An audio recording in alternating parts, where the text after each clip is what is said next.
Good morning students, स्वागत है आपका हमारे इस चैनल पे जिसका नाम है फिजिक्स ही तो है। It's simple and easy. बेटा हम वेक्टर्स के टॉपिक पर चल रहे हैं, वेक्टर्स का टॉपिक को पढ़ रहे हैं। इसके अंदर आपने बहुत सारी चीज़ें पढ़ी हैं, क्या होते हैं, किस लिए होते हैं, ऐड कैसे करते हैं, सब्ट्रैक्ट कैसे करते हैं। उसके अलावा अब जो एक नया टॉपिक आपको पढ़ना है वो है यूनिट वेक्टर। क्या ये नया टॉपिक है? हाँ, पर क्या इसका नाम पहले सुना है आपने? हाँ, नाम सुना है। मतलब इतनी सारी वीडियोस में बार बार ये साला यूनिट वेक्टर आ रहा था, समझ में नहीं आ रहा था ये है क्या। अब इसका पूरा पोस्टमार्टम कर डालेंगे, सब कुछ जानेंगे इसके बारे में, और इसके क्वेश्चंस भी कैसे आएंगे वो भी जानेंगे। अब यूनिट वेक्टर्स आपके आगे के वेक्टर्स को बड़ा आसान करेंगे। आप अभी देखेंगे, सीखेंगे कि यूनिट वेक्टर्स आपके जो आगे वेक्टर्स पढ़ोगे आप बड़ा ही आसान कर देंगे। उसे कैसे कर देंगे अभी समझते हैं। पहले हम यूनिट वेक्टर को अच्छी तरह से समझते हैं कि आखिरकार ये यूनिट वेक्टर होता क्या है। अब यूनिट वेक्टर क्या होता है उसे समझने के लिए ऐसे समझो कि मान लीजिए एक गोल रास्ता है और आप इस गोल रास्ते पे चलते हुए आ रहे थे। जब आप इस गोल रास्ते पे चलते हुए आ रहे थे तो यहाँ पे आपको 3 बोर्ड दिखाई दिए। एक पे लिखा है कश्मीर, दूसरे बोर्ड पे लिखा है, मान लेते हैं कुछ भी, कन्याकुमारी। एक पे लिखा है कश्मीर, दूसरे पे लिखा है कन्याकुमारी, कुछ भी मान रखा है बेटा मैंने, और मान लीजिए तीसरे पे लिखा है जयपुर। ठीक है, और रास्ते हैं ऐसे ऐसे। आप समझो, दोबारा से मैं असली दुनिया में स्टोरी समझाता हूं, असली दुनिया में आप समझना बेटा। मान लीजिए एक चौराहे पे से आप इधर से आ रहे थे, आपको एक चौराहा मिला, उस पर 3 बोर्ड लगे हुए हैं। 3 बोर्ड आपके सामने हैं, उस पे बोर्ड पे लिखा हुआ है कन्याकुमारी, कश्मीर और जयपुर। कहीं भी जाना हो, कुछ भी लिखा हो, आपसे क्या मतलब, वहाँ पे वो लिखा हुआ है। अब मान लीजिए आपको जयपुर जाना था, तो वो जो बोर्ड लगा है उस पे ये भी लिखा है कि जयपुर 220 किलोमीटर है, कन्याकुमारी 500 किलोमीटर है, कश्मीर 600 किलोमीटर है। लेकिन एरो नहीं बने, एरो नहीं बने। कहने का मतलब समझो, जैसे आपने हर बार साइन बोर्ड देखे होंगे जब आप हाईवे पे जाते हैं तो आपने देखा होगा कि सर बनारस इधर की तरफ है, मान लीजिए आपको दिल्ली जाना है, दिल्ली इधर की तरफ है, लखनऊ इधर की तरफ है। तो जहाँ लखनऊ लिखा रहता है उसके नीचे एरो बना रहता है किधर जाना है, ऐसे जाना है, ऐसे जाना है, ऐसे जाना है, और ये भी लिखा रहता है कितने किलोमीटर जाना है, 500 किलोमीटर जाना है, 600 किलोमीटर जाना है, ये भी लिखा रहता है ना। लेकिन आपने एक साइन बोर्ड देखा, आप एक जगह गए, साइन बोर्ड देखा, 3 बोर्ड पे 3 जगह लिखी हुई हैं, लखनऊ, कानपुर, बनारस, कुछ भी नाम लिखा हो सकता है। ये भी लिखा है एक 200 किलोमीटर दूर है, एक 600 किलोमीटर दूर है, ये भी लिखा है, लेकिन एरो नहीं बनाया, एरो नहीं बनाया। अब सोच, ऐसा बोर्ड यहाँ पे मिला, मान लीजिए एक आदमी आ रहा है, उसको एक बोर्ड मिला, ये लिखा है कि जो कश्मीर है वो 200 किलोमीटर दूर है, ये लिखा है कन्याकुमारी मान लेते हैं कि 400 किलोमीटर दूर है, और जयपुर जो है मान लेते हैं 100 किलोमीटर दूर है, मान लेते हैं, ऐसे लिखा है। ये नहीं बताया कि इधर को जाके कश्मीर आएगा, कि इधर को जाके कश्मीर आएगा, कि इधर को जाके कश्मीर आएगा, ये बताया ही नहीं। अगर ऐसी कंडीशन हो गई तो भाई पता है आप क्या करोगे? आप यहाँ से आए, आपने कहा अरे यार 100 ही किलोमीटर रह गया जयपुर तो, अरे वाह मज़ा आ गया, मज़ा आ गया, आप सीधा चल दोगे। पता चला सर 100 किलोमीटर के बजाय 150 किलोमीटर तक चल गए, इधर तो जयपुर आ ही नहीं रहा। जब इधर जयपुर नहीं आ रहा, क्यों? क्योंकि इधर तो कश्मीर था, एग्जाम्पल के लिए इधर तो कश्मीर था। अब आप कहोगे भाई 100 किलोमीटर जयपुर था, लेकिन 150 किलोमीटर के लगभग आ चुके हैं, जयपुर नहीं आ रहा, तो ऐसा थोड़ी है कि कश्मीर तक जाना है मुझे, ऐसा नहीं है। तो मैं वापस आ जाऊँगा, मैं सोचूंगा कि यार इस तरफ जयपुर नहीं होगा इसलिए तो नहीं आया। अब इस साइड पे चल के देखूंगा, इधर भी 100 जाऊँगा, पता चला इधर भी जयपुर नहीं है, फिर वापस आऊँगा, फिर इधर जाऊँगा। तुम्हें नहीं लगता कार्टून बन जाएगा मेरा? ये क्या नौटंकी हो रही है, पागलबंदी हो रही है, क्या हो रहा है, क्या नौटंकी हो रही है? देखो जल्दी से, एक साइन आपका 100 इधर का जाना, 150 इधर का जाना, वापस आना आपका 400 किलोमीटर बचा देता। लगभग कैलकुलेशन मत करो, फीलिंग को समझो, फीलिंग को। लगभग आपका 400 किलोमीटर बचा देता एक साइन। अगर यहाँ जब वो बोर्ड बना रहा था, अगर ये जयपुर, जिस टाइम पे जयपुर लिखा था 100 किलोमीटर, अगर वो ऐसे एरो बना देता कि भाई जयपुर जाने के लिए इस डायरेक्शन में जाना है, और कितना जाना है 100 किलोमीटर, तो सारी की सारी प्रॉब्लम सॉल्व हो जाती साली। यहाँ पे इतनी ज़्यादा टेंशन आई सिर्फ इतनी सी चीज़ के लिए। सही बात है ना? क्या आपके मन के अंदर ये फीलिंग आ रही है कि सर ये तो कितना बड़ा डिस्ट्रक्शन हो जाता है हमारी लाइफ में? भाई 400 किलोमीटर, पागल है? 100 किलोमीटर की दूरी, सही बात है। अब आप इसकी इंपॉर्टेंस को समझो। एक एरो कितना ज़्यादा इंपॉर्टेंट होता है, एक डायरेक्शन कितनी ज़्यादा इंपॉर्टेंट होती है, मैंने आपको उसका फील करने की कोशिश करी।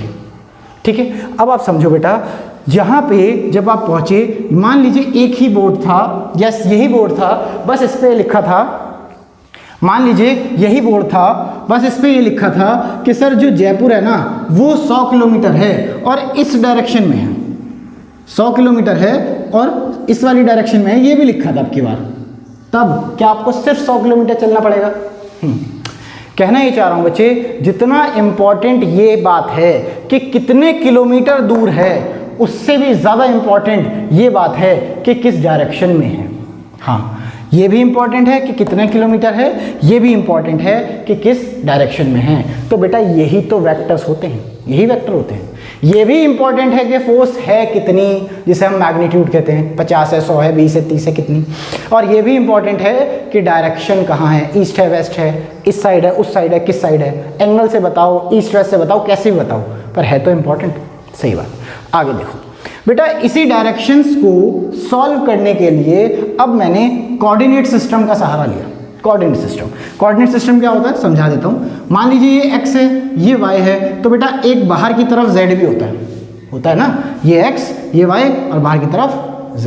अब मैं z तो बना नहीं सकता, तो मैं कॉपी पे तो ऐसे बनाता हूँ, आपने बहुत बार देखा होगा, लेकिन फील कर लेना, सर x है, ये y है ना, ये x, ये y, ये x, ये y, ये x, ये y और z, ये बेचारा x y अपनी जगह है ही, इधर की तरफ, आपकी तरफ z। 3D में ऐसे ही काम करते हैं। चलिए आप देखेंगे कि x, y और z, इनको हम फिजिक्स के अंदर x, y, z के नाम से नहीं शो करेंगे वेक्टर्स में। वेक्टर्स में हमने x वाली डायरेक्शन, x नहीं, x वाली डायरेक्शन, इधर वाली डायरेक्शन को दे दिया है i कैप। अभी बताता हूँ i कैप क्या है। y वाली डायरेक्शन को नाम दे दिया है j कैप, k वाली z वाली डायरेक्शन को नाम दे दिया है k कैप। अब ये बताता हूँ कि क्या होता है, अभी बताता हूँ, आपको सब समझ में आएगा, सो डोंट वरी। देखो सर बात ये आई कि अगर यहाँ लिखा है 100 किलोमीटर और ये डायरेक्शन, तो अब मैं ऐसे ही वेक्टर को समझूं। सर एक वेक्टर पूरा का पूरा इस तरीके से लिखा जाता है, इसके अंदर दो चीज़ें होंगी, एक तो मैग्नीट्यूड और एक डायरेक्शन। मैग्नीट्यूड जैसे 100 किलोमीटर, तो इसका जो मैग्नीट्यूड होगा उसे कैसे डिनोट करते हैं, इस तरीके से, और एक और क्या उसका डायरेक्शन। अब डायरेक्शन लिखने के लिए जो मैंने वर्ड यूज़ किया वो था ए, उसके ऊपर ये छोटू सा कैप कहते हैं इसे, ए के ऊपर कैप। इसे ए कैप को हम बोलेंगे कि सर यही है यूनिट वेक्टर। अब हम इसे यूनिट वेक्टर क्यों कहते हैं ज़रा समझें। यूनिट वेक्टर इसलिए कहते हैं बेटा, यूनिट का मतलब होता है एक। ये एक ऐसा वेक्टर है जिसके अंदर मैग्नीट्यूड सिर्फ 1 है, सिर्फ 1, और बाकी क्या है, बाकी डायरेक्शन है। अब आपको सर ये क्या हो रहा है समझता हूँ। अगर मैं कहता कि आपको जयपुर जाना है तो इस डायरेक्शन में जाओ, ये बताता ना कितना, बस ये कह देता कि इस डायरेक्शन में जाओ, तो नॉलेज अधूरी रह जाती। बताओ मानते हो कि नहीं मानते? हाँ। लेकिन अगर मैं कह रहा हूँ कि इस डायरेक्शन में जाओ और मैं आगे 100 किलोमीटर, 1 किलोमीटर, 2 किलोमीटर कुछ नहीं लिख रहा हूँ, तो क्या आप यही समझोगे कि वो 0 किलोमीटर है? नहीं सर, अगर कोई भी चीज़ 0 होती है तो फिर डायरेक्शन नहीं होती उसमें।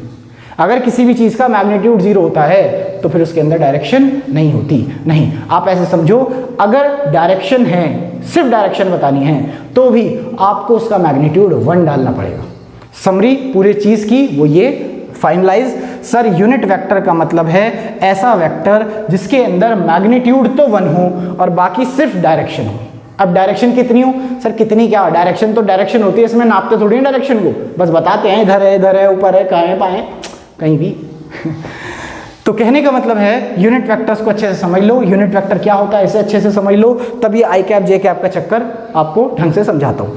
सुन लेना सर, कोई भी वेक्टर के अंदर मैग्नीट्यूड भी होता है और डायरेक्शन भी होती है। अगर मैं उसको तोड़ दूं, मैग्नीट्यूड अलग कर लूँ और डायरेक्शन अलग कर लूँ, तो मैग्नीट्यूड तो अलग हो ही जाएगा, जिसे हम इससे डिनोट करते हैं, लेकिन सिर्फ डायरेक्शन को शो करने के लिए जो चीज़ लिखी जाती है उसी चीज़ को हम कहते हैं यूनिट वेक्टर। और बेटा याद रखना, यूनिट वेक्टर जो है उसका मैग्नीट्यूड 1 होता है, 0 नहीं होता, क्योंकि 0 की तो कोई डायरेक्शन ही नहीं होती। भाई 0 किलोमीटर का क्या मतलब है, चलो ये मत यहीं खड़े रहो, अब 0 किलोमीटर थोड़ी होगा, यहीं खड़ा रहूँगा तो फिर पहुँचूंगा कैसे? नहीं, इधर जाओ, 2 जाओ, 1 जाओ, 3 जाओ, कुछ नहीं है तो उसका मतलब 1 जाओ। ओके, तो यूनिट वेक्टर का मतलब समझ में आ गया होगा। आगे देखते हैं। सर तो ये क्या लिख दिया आपने, ये क्या लिख दिया? बेटा आगे से अब जो वेक्टर्स थे उनको और अच्छे से समझने के लिए हमने उन्हें कोऑर्डिनेट सिस्टम में बांटा। जैसे हम बचपन में सीखते थे, बचपन में सीखा था कि सर यहाँ लिखते दिखाता हूँ, सर ये ग्राफ है और मैं कह रहा हूँ कि ये पॉइंट है, इस पॉइंट को मार्क करना है। तो याद है सर 1 2 3 4 ऐसे गिन के जाओ पहले x में, फिर याद करो 1 2 3 4 ऐसे गिन के जाओ y में। तब आप ये बताते थे सर 2,3 है, या ज़्यादा लिख रखा है मैंने, कोई बात नहीं, 4,5 है, मान लेते हैं, मानना है कुछ भी, ऐसे लिखते थे ना। तो अगर मैं कह रहा हूँ कि सर उल्टा सोचो, अगर मैं कह रहा हूँ यहाँ पे एक पॉइंट है Q, क्या आप मुझे बता सकते हो कि इसके कोऑर्डिनेट्स क्या होंगे? आप कहोगे हाँ सर, यहाँ से देखो, यहाँ से मान लो 6 है, और यहाँ से देखो, यहाँ से मान लो 3 है, तो 6,3। कहने का मतलब क्या इनसे किसी भी चीज़ की एग्जैक्ट पोजीशन बताई जा सकती थी, एग्जैक्ट लोकेशन बताई जा सकती थी? Answer is yes. यही सिस्टम हमने वेक्टर्स में यूज़ करना शुरू किया। तो आप समझो कि सर बात यह है, वेक्टर्स के अंदर डायरेक्शन जाननी थी, और अगर डायरेक्शंस जाननी है तो डायरेक्शंस जानने का सबसे अच्छा सिस्टम होता है कोऑर्डिनेट सिस्टम। ये एंगल वाला सिस्टम इतना ज़्यादा अच्छा नहीं है जो हम आज तक सीख रहे हैं ना, कॉस थीटा साइन थीटा वाला, इतना अच्छा नहीं है जितना अच्छा सिस्टम है कोऑर्डिनेट सिस्टम, ये कोऑर्डिनेट सिस्टम। पर वेक्टर्स के अंदर जब हमने ये कोऑर्डिनेट सिस्टम को पढ़ना शुरू किया तो क्योंकि हम कंफ्यूज हो जाते कि सर मैथ्स वाला कोऑर्डिनेट सिस्टम पढ़ रहे हैं कि वेक्टर्स पढ़ रहे हैं। अगर मैं x लिख रहा हूं तो मैं वेक्टर वाला x लिख रहा हूं, या मैथ्स के अंदर जो ग्राफ पढ़ रहे हैं ग्राफ वाला x लिख रहा हूं, कंफ्यूज हो जाते ना। इसके लिए हमने क्या किया? इसके लिए हमने किया कि हम अपने ग्राफ को ऐसे बता देते हैं कि सर जो भी लोग x में जाएंगे हम उसे आई कैप से बताया करेंगे। आई कैप का मतलब समझो सर, आई कैप का मतलब है जिसका मैग्नीट्यूड तो 1 होगा, और डायरेक्शन कौन सी वाली होगी? आई का मतलब डायरेक्शन कौन सी वाली होगी? एक्स वाली। अच्छा सर कोई ऐसे जा रहा हो, मतलब ऐसे जा रहे हो तो आई कैप, अगर ऐसे जा रहा हो तो बेटा याद करो क्या कहा था, डायरेक्शन ऑपोजिट होते ही क्या माइनस आ जाता है वेक्टर में? हाँ, तो बेटा ध्यान दो, ऐसे जा रहा है तो प्लस आई कैप, और कोई पीछे आ रहा होता यानी कि इस डायरेक्शन में तो बेटा माइनस आई कैप। So simple. प्लस की तरफ जा रहा है तो प्लस आई कैप, इधर की तरफ जा रहा है तो माइनस आई कैप। अच्छा कोई ऊपर की तरफ जा रहा है तो जे कैप। जे कैप अगेन इसका मतलब क्या है? इसका मतलब यह है सर वाई में चलो एक मैग्नीट्यूड। अगर मैंने लिखा सिर्फ जे कैप बस, तो इसका मतलब है वाई में चलो एक मैग्नीट्यूड। आया कि नहीं आया समझ? आगे देखते हैं। अगर मैं कह रहा हूँ के कैप, इसका मतलब है के में चलो एक मैग्नीट्यूड। आप कहोगे सर वाई में मुझे एक नहीं चलना, वाई में मुझे 2 चलना है, तो कैसे लिखूंगा? 2 जे कैप, 3 चलना है 3 जे कैप, कौन सी बड़ी बात है? आपको सर नीचे जाना है तो सर माइनस जे कैप, आपको सर अंदर जाना है तो क्या? माइनस के कैप। बस सो सिंपल, बहुत बड़ा मुश्किल थोड़ी है, बहुत आसान है। और अभी आपको लग रहा होगा कि क्या है आई कैप जे कैप, या फिर अगर आपने कहीं और से पढ़ा तो आपको लगेगा बड़ा टफ है। भाई साहब सबसे आसान चीज़ यही है, सबसे आसान चीज़ वेक्टर्स में यही है जो आपकी बहुत मदद करेगी। बहुत अच्छे अच्छे क्वेश्चन आते भी हैं इसके एग्जाम में, इंपॉर्टेंट भी है, ऐसा भी नहीं है इंपॉर्टेंट नहीं, इंपॉर्टेंट भी है। ठीक है, चलिए आगे बढ़ते हैं, ट्राई करते हैं कि क्या और सीखते हैं, इसको और डिटेल में सीखते हैं कि क्या मतलब क्या है इसका। ओके, तो बेटा आपको यूनिट वेक्टर का मतलब क्या होता है तो समझ में आ गया होगा। अब इसका यूज़ कहाँ होता है और इसे कैसे यूज़ करते हैं ये हम क्वेश्चंस की मदद से सीखेंगे। आपके सामने क्वेश्चन लिखा हुआ है मैंने कि आपके सामने 100 न्यूटन की फोर्स है, जिसका 100 न्यूटन की फोर्स है जो कि वेक्टर है। वेक्टर कैसे है सर? 100 न्यूटन तो इसका मैग्नीट्यूड है, और देखो एक्स डायरेक्शन से 37 डिग्री इसका एंगल है। ये एक कंप्लीट वेक्टर है। अब ये वेक्टर जैसे आपके सामने लिखा है आप इसे ऐसे भी शो कर सकते हो, लेकिन ऐसे शो तो ग्राफ पे होगा। समझो ध्यान से, सर जो आपने बनाया है ये तो डायग्राम में शो करके दिखाओगे ना, कॉपी पे या ऐसा डायग्राम बनाए बिना डायग्राम बनाए कैसे शो करोगे कि 100 न्यूटन की फोर्स 37 डिग्री पे लगानी है? कैसे शो करोगे? तो सुनो कैसे शो करोगे। ठीक है सुनो बेटा, बिना डायग्राम बनाए अगर किसी वेक्टर को शो करना है तो उसी तरीके को हम यूनिट वेक्टर फॉर्म में कहते हैं। हमने यूनिट वेक्टर फॉर्म बनाई इसलिए क्योंकि कभी कभी बिना डायग्राम बनाए वेक्टर को शो करना होगा। कैसे करेंगे देखते हैं कैसे करेंगे। आप क्या करो, मैंने आपको कल वाले लेक्चर में रेजोल्यूशन ऑफ वेक्टर्स या वेक्टर के बच्चे पैदा करने सिखाए थे वेक्टर्स के बच्चे पैदा करने, कॉमेडी है मतलब सिली जोक है ना, इग्नोर करो। देखो बेटा 100 न्यूटन है, ये वेक्टर है, इसके वेक्टर के बच्चे पैदा करने सिखाए थे। एक बच्चा x कोऑर्डिनेट में और दूसरा बच्चा y कोऑर्डिनेट में। आप इसके बच्चे पैदा करो। जब आप इसके बच्चे पैदा करोगे, अपने तो वो नहीं रहे, इन्हीं के कर ले। अपने तो वो नहीं रहे मतलब अभी नहीं हो रहे भाई, शादी के बाद करेंगे ना बच्चे, अभी से थोड़ी करेंगे। हाँ देखो, तो 100 न्यूटन है, 100 न्यूटन को तोड़ोगे कुछ इधर और कुछ इधर। जब मैं 100 न्यूटन को तोड़ के लाऊंगा तो आप जानते हो बेटा इधर जो आएगा 100 cos 37, यही आएगा ना, 100 cos 37। अब कोई कहेगा सर कैसे आ गया, तो बेटा कैसे आ गया का जो आंसर है ना वो कल वाले लेक्चर में है। कल वाले लेक्चर में मैंने आपको एक वेक्टर अगर किसी एंगल पे लग रहा है तो टूट के उसके बच्चे कैसे पैदा करने हैं वो सिखाया था, इसी चीज़ पे है। देखो सर 100 न्यूटन ऐसे लग रहा है, 37 डिग्री है, तो टूट के आया इसे 100 cos 37, और जो दूसरा बच्चा पैदा होगा क्या वो इसके 90 डिग्री यानी कि y कोऑर्डिनेट पे इस तरफ कितना हो जाएगा 100 sin 37। सर कैसे हो गया, जिस साइड पे एंगल है उस साइड पे cos, जिस साइड पे एंगल है उस साइड पे साइन, ओ सॉरी जिस साइड पे एंगल है उस साइड पे cos, जिस साइड पे एंगल नहीं है उस साइड पे साइन, और मल्टीप्लाई किससे, जो ओरिजिनल वेक्टर है उससे। आगे देखें, ध्यान से समझने की कोशिश करना बेटा। अब लास्ट पॉइंट जो मैं लिख रहा हूँ, जो ये एफ वेक्टर है, अगर मुझे इसे कॉपी पे बिना डायग्राम के लिखना है तो आप समझो कैसे करोगे। सर इस वेक्टर के जो बच्चे पैदा किए, एक्स में वो ये बच्चा था और वाई में वो ये छोटू इधर वाला बच्चा था। जो एक्स में बच्चा है, बताओ कैसे कॉपी पे लिख के दिखाऊं कि सर ये बच्चा एक्स में है। याद करो कैसे लिख के दिखाऊं। सर ऐसे लिख के दिखाओ, आई कैप लगा के। अगर आपने किसी भी चीज़ के आगे आई कैप लगा दिया, इसका मतलब ये है कि वो बच्चा एक्स कोऑर्डिनेट का है। बस देखो क्या कह रहा हूँ, समझो। सर देखिए 100 cos 37 की वैल्यू अब तो याद हो चुकी होगी। नहीं हुई है तो कोई बात नहीं, cos 37 की वैल्यू 4/5 होती है। नहीं हुई है याद भाई, इतना प्रैक्टिस करा देंगे कि याद अपने आप हो जाएगी। हमारे यहाँ ये टेंशन नहीं है कि याद नहीं हुई, याद तो प्रैक्टिस करते करते हो जाती है हमारे यहाँ, सो डोंट वरी।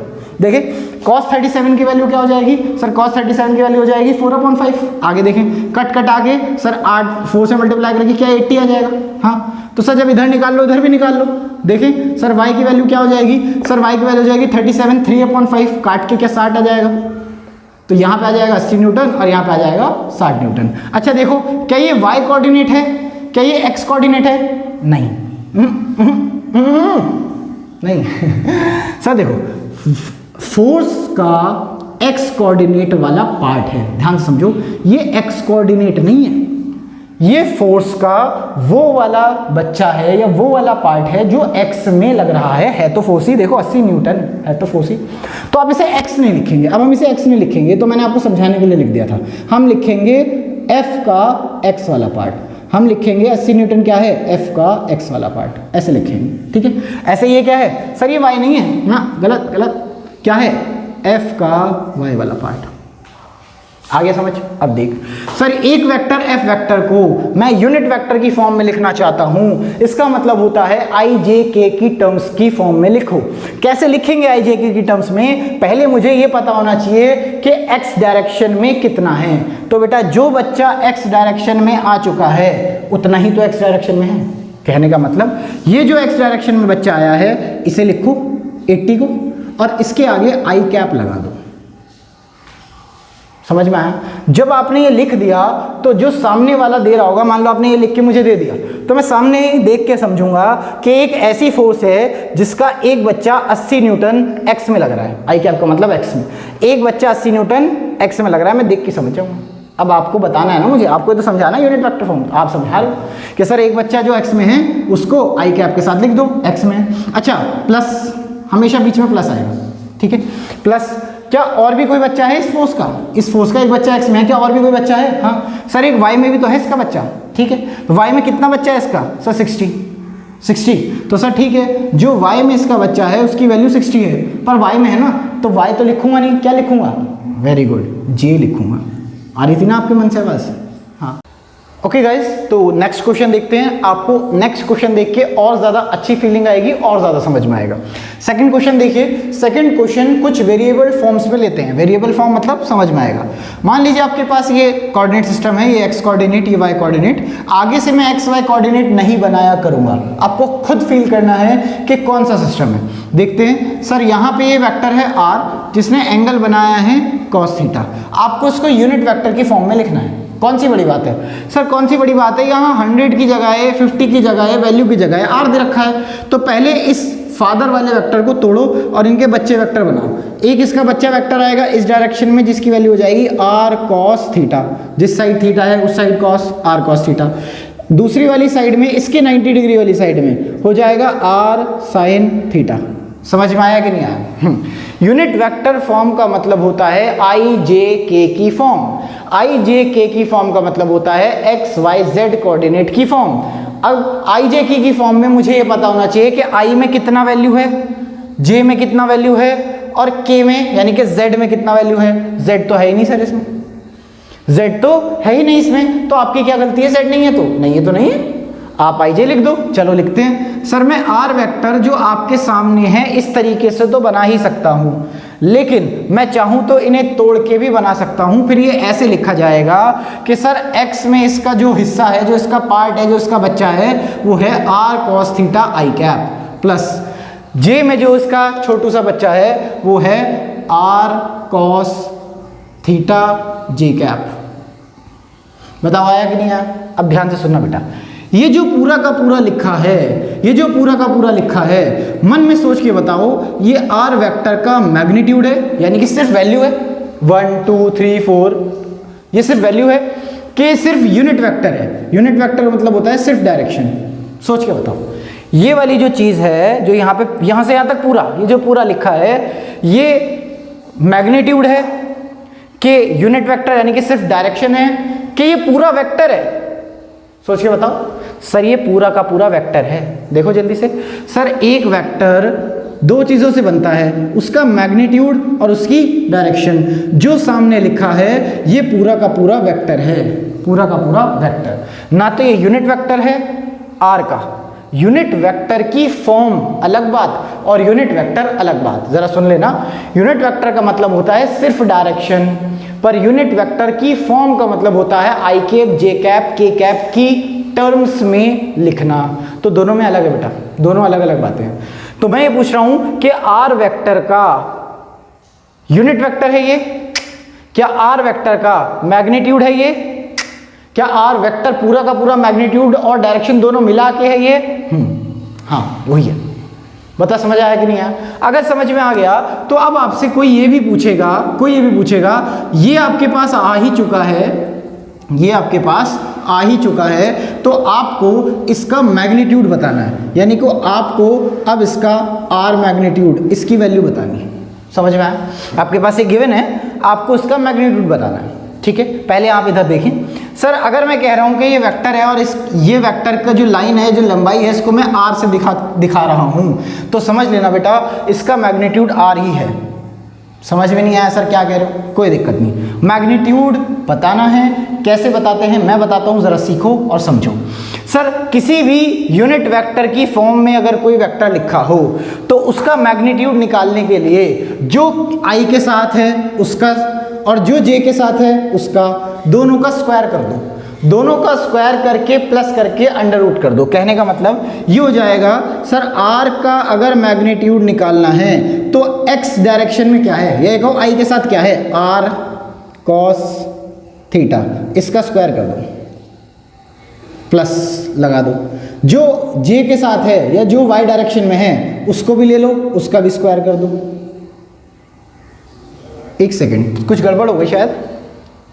हाँ सर यहाँ तो आर कॉस थीटा थोड़ी है सर, यहाँ तो आर साइन थीटा है। ओ सर ने तो गलत लिख दिया, कोई बहुत बड़ी बात हो गई क्या?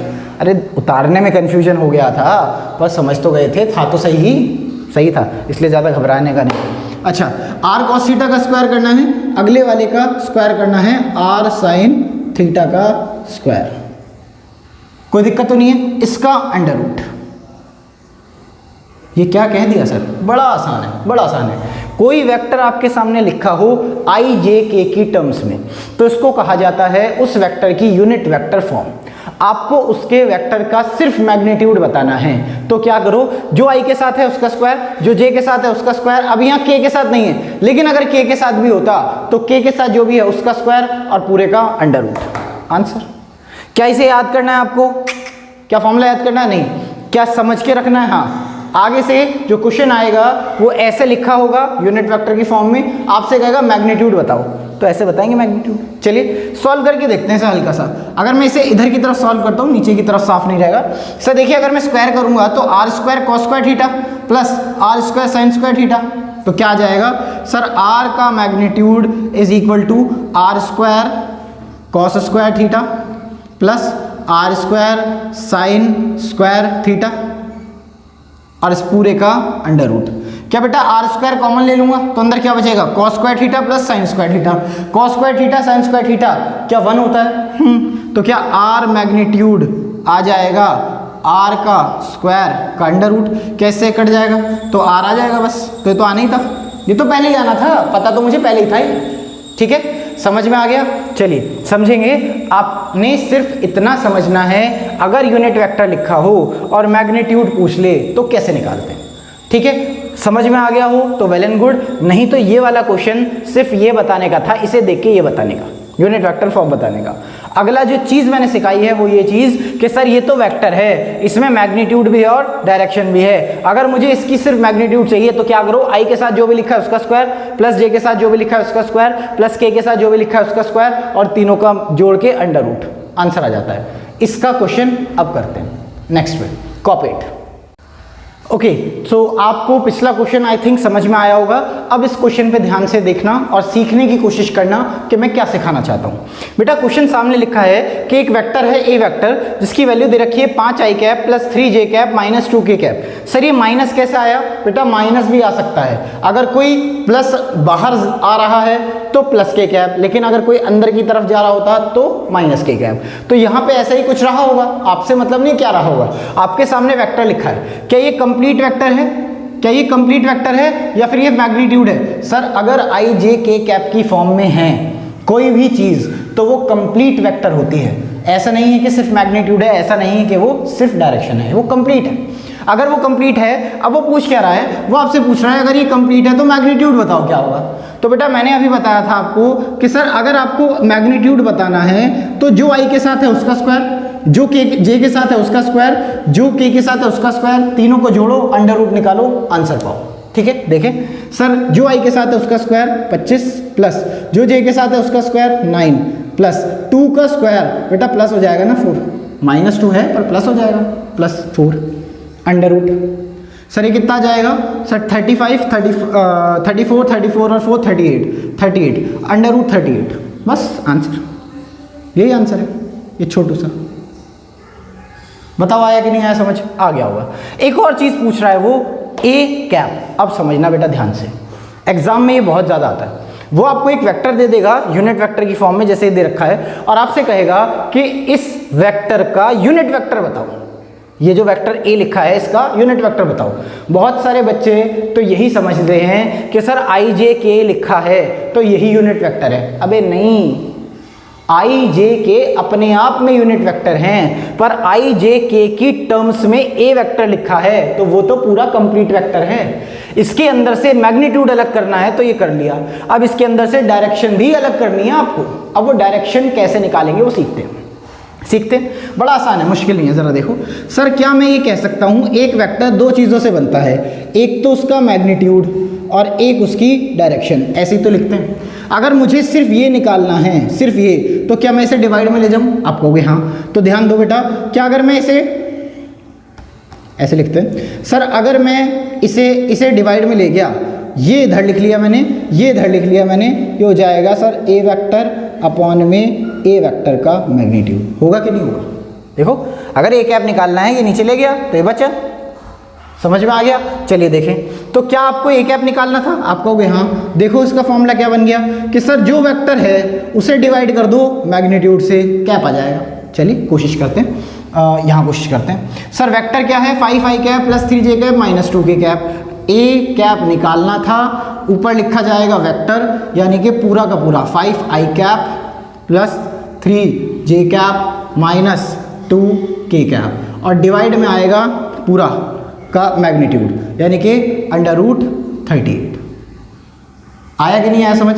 बस बेटा यही आंसर है। इसे थोड़ी से अच्छे सी शक्ल में बना के ऐसे लिख देते हैं, 5 अंडर रूट 38 आई कैप प्लस 3 अंडर रूट 38 जे कैप -2/√38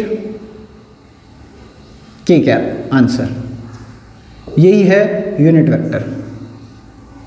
कोई प्रॉब्लम है तो बताओ, कोई प्रॉब्लम है तो कमेंट में लिखो, कुछ समझ में नहीं आ रहा हो तो कमेंट में लिखो। ये क्वेश्चंस आपको बहुत ज़्यादा मिलेंगे यूनिट वेक्टर की फॉर्म्स में क्वेश्चंस, ठीक है, note it down. Okay guys, तो आप थर्ड क्वेश्चन भी समझ चुके हैं। अगले क्वेश्चन की तरफ चलते हैं, फोर्थ क्वेश्चन की तरफ। जरा फोर्थ क्वेश्चन को ध्यान से देखिए, मैंने दो पार्ट्स लिखे हैं, एक F1 एक F2। इसी जैसा क्वेश्चन थर्ड वाला था, पर मैं फिर भी एक करा रहा हूं क्योंकि यहाँ पे बिना कांस्टेंट वाली वैल्यू आ रही है। फर्स्ट पार्ट मैं करा रहा हूँ, सेकंड पार्ट आपका होमवर्क है, आपको करना है कमेंट में आंसर लिखना है। जो आंसर आएगा, कमेंट में आंसर नहीं आ रहा है तो टेलीग्राम का लिंक नीचे है, आप उस टेलीग्राम पे ज्वाइन हो जाओ और अपना लिख के आंसर कॉपी में फोटो खींच के भेज दो। जो जो आंसर भेजेगा मैं उन सब का नेक्स्ट लेक्चर में डिक्लेयर करूंगा कि वो कौन कौन से बच्चे हैं जिन्होंने सही से आंसर भेजा है। अब आगे चेक करते हैं, बात आगे बढ़ते हैं कि सर F1 जो है यहाँ पे निकालना है। F1 नहीं निकालना, F1 का यूनिट वेक्टर निकालना है। चलिए देखें, सर मैं ऐसे लिखूंगा इसका सॉल्यूशन, हालांकि आप सीख चुके हो, थोड़ा फास्टली करूंगा ताकि आप भी फास्ट कर सको। सर देखिए, सीधी सीधी बात है, F1 वेक्टर जो होता है वो बराबर होता है F1 के मैग्नीट्यूड के और F1 के कैप के। बताओ हाँ कि ना? मुझे F1 कैप चाहिए तो सर F1 वेक्टर को लो और F1 के मैग्नीट्यूड से डिवाइड कर दो तो आपके पास F1 कैप आ जाएगा।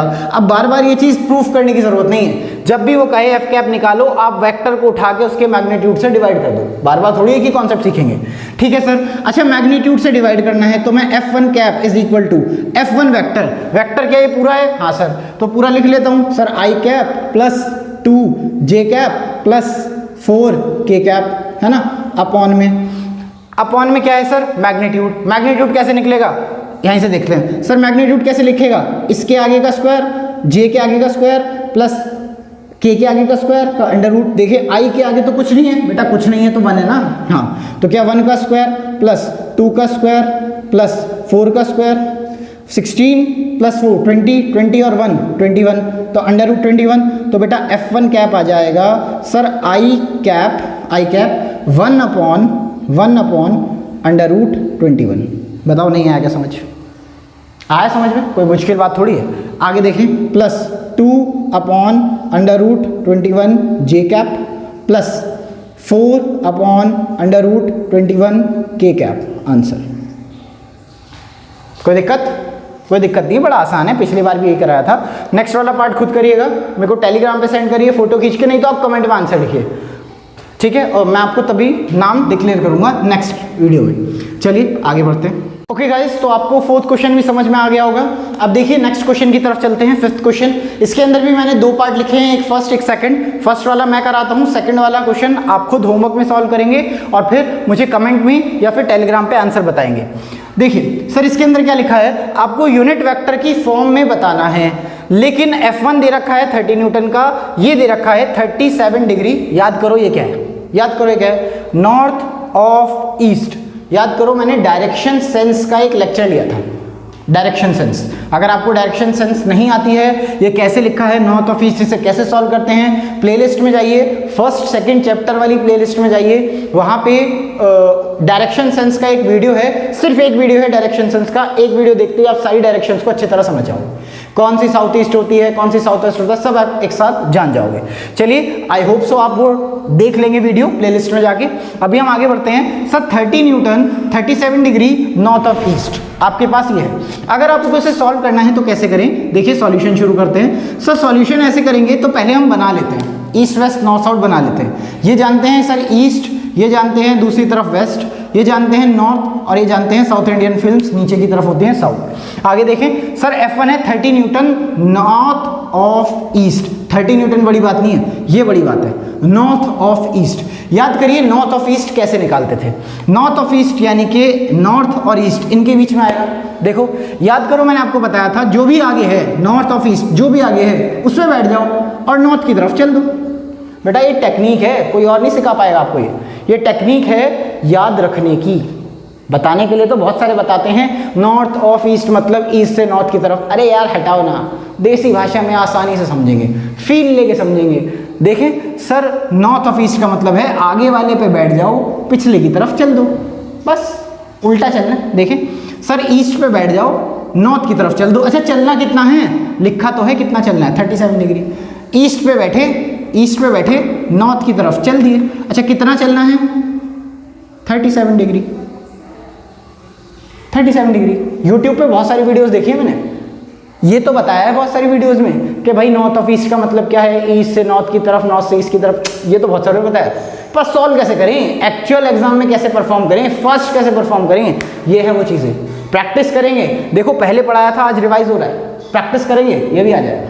देखिए ईस्ट पे बैठ जाओ, आगे बैठ जाओ, पीछे की तरफ चलो, ईस्ट पे बैठ जाओ, नॉर्थ की तरफ चलो, कितना चलना है, 37 डिग्री। अच्छा इस वेक्टर की वैल्यू कितनी है, 30 न्यूटन। 30 न्यूटन लिख दो, लो आ गया आंसर। क्या ये आंसर मांगा है उसने, देखो पहले, क्या ये आंसर मांगा है उसने, नहीं मांगा। उसने क्या मांगा है, उसने यूनिट वेक्टर की फॉर्म मांगी है। अब यूनिट वेक्टर की फॉर्म कैसे निकलेगी, अभी देख लेते हैं कैसे निकलेगी। सर यूनिट वेक्टर की फॉर्म का मतलब है एक्स में कितना है और वाई में कितना है। तो याद करो ये क्वेश्चन, ये वाला क्वेश्चन दो क्वेश्चन का मिक्सचर है। पहला वो वाला क्वेश्चन जिसमें डायरेक्शन सेंस पूछ ली उसने, दूसरा वो वाला क्वेश्चन जो अभी हम करते आए हैं। ये 30 न्यूटन है ना सर, ये एंगल 37 है ना, क्या मैं इसे पापा समझ के इसके दो बच्चे नहीं निकाल सकता, इसे पापा समझ के इसके दो बच्चे निकालते हैं। सर जैसे ही मैंने इसे पापा समझ के दो बच्चे निकाले, एक इधर बच्चा आया 30 कॉस, एंगल इधर से है ना 30 कॉस 37, एक इधर जाएगा 30 साइन 37, बस। अच्छा सर क्या cos 37 की वैल्यू पता है मुझे, हाँ बेटा मैंने कहा है ना इतनी बार प्रैक्टिस कराऊंगा कि याद तो मैं करा दूंगा। याद करो sin 37 की वैल्यू 3/5, cos 37 की वैल्यू 4/5, ठीक है। चलिए सर अगर sin 37 की 3/5 है, मैं यहाँ पुट कर देता हूँ 37 की वैल्यू 3/5, 5 से कटेगा 6, 5 6 30, 6 3 18, क्या आंसर 18 आ रहा है, हाँ। इधर देखें क्या इसकी वैल्यू होती है सर, cos 37 की वैल्यू होती है 4/5, तो जाएगा 4/5, 5 6 6 4 28, क्या इधर आ जाएगा 28 न्यूटन। हाँ तो देखो यूनिट वेक्टर की फॉर्म, आंसर लिखते हैं। सर जो आपका ये वाली चीज़ है ना, जो आपका F1 है, मैं F1 को यूनिट वेक्टर की फॉर्म में ऐसे लिखूंगा आई कैप के साथ x वाला। बताओ x में कितना है, x में कितना है सर, इतना, इसे सॉल्व करके तो लाएं इतना। क्या x में 28 न्यूटन है, तो 28 आई कैप। आया ही नहीं सर समझ, आया, मन में सोचो कि सर समझ में आया है। अगर आप कहोगे सर समझ में तो आया नहीं, फिर कैसे मन में सोच लें, कोई बात नहीं, मन में सोचो, बड़ा इजी है। समझ में नहीं आया रिपीट कर लेंगे ना वीडियो, कौन सी बड़ी बात हो गई, रिपीट कर लो। हालांकि मैं बहुत धीरे धीरे पढ़ा रहा हूँ, स्लो मोशन में कर लो। अगर किसी को लग रहा है कि सर ज़्यादा ही धीरे चल रहे हैं, फास्ट फॉरवर्ड कर लो, 1.5 में कर लो, ठीक है ना, अपने हिसाब से एडजस्ट कर लो, ये तो फायदा है ना यूट्यूब का। चलिए आगे देखें। सर हम ये देखेंगे कि इधर की तरफ तो 28 है, x की तरफ है 28 आई कैप। आगे देखें y की तरफ कितना है, सर y की तरफ है प्लस, y की तरफ है 28, इधर हो गया 18, सर 18 j कैप आंसर। इसे हटा देते हैं, ये फालतू में कंफ्यूज करने के लिए यहाँ खड़ा हुआ है। Sir 18 j cap answer. आ तो रहा है मुझे समझ में, सब आ रहा है मुझे समझ में, मुझे मतलब आपको, है ना। चलिए आप एक नेक्स्ट वाला क्वेश्चन होमवर्क से ट्राई करिएगा। पहले डायरेक्शन सेंस लगाएंगे, ऐसे आगे वाले पे बैठेंगे, पिछले वाले की तरफ जाएंगे, फिर वेक्टर्स को तोड़ेंगे और फिर आंसर बताएंगे। याद रखिएगा बेटा, ये वाली चीज़ हो सकता है माइनस में भी आए, क्योंकि ये यहाँ पे कहीं पे होगा। जब आप इसे तोड़ोगे तो एक इधर आएगा, एक इधर आएगा, तो बेटा दोनों माइनस में आएंगे। इधर आई कैप माइनस, नीचे की तरफ जे कैप माइनस। कोई बात नहीं, ट्राई करें। नहीं होगा, क्वेश्चन सॉल्व नहीं होगा तो भी आप कमेंट में लिख देना कि सर ये वाला होमवर्क नहीं हो रहा, क्वेश्चन 5 का होमवर्क नहीं हो रहा, क्वेश्चन 4 का होमवर्क नहीं हो रहा। कोई बात नहीं, बिंदास लिख दो कमेंट में, मैं अगली वीडियो में आपको इसका सॉल्यूशन बता दूंगा। कैमरा हिल गया इतनी जोर से एक्साइटेड हो गया कि कैमरा हिल गया।